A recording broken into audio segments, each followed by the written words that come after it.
Eshitamiz. Bu she'rni hech qayoqqa chalg'imasdan, dunyo narsalarni o'ylamasdan, o'limingizni o'ylab eshiting. Qiyomatni eslasam goh.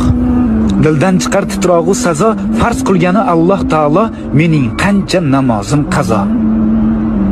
Aqraboyu jigarlarim, u kun menga berolmas yordam, o'z namoyi amal daftarim kim bo'larman, to'g'ri yozmasam. Tobut keldi ko'zim oldiga va bir o'zim yotguvchi qabr munkar nakir kirib oldimga bitta savol beradi. So'ng yotarman tuproq ostida. Bir o'zimga ayon ahvolim. Zor yugursam dunyo qasdida azob tortmay qolmaydi jonim. Umrimiz oz, juda oz. Mehmondirmiz dorul fanoga. Bu olamda yashaymiz biroz. So'ng ketamiz dorul baqoga. Har insonning dilida hadik, hammani jam aylagan mahshar. Shukr, mo'min bo'lib tug'ildik. Bizga to'g'ri yashash yarashar. To'g'ri yo'lni unutmang.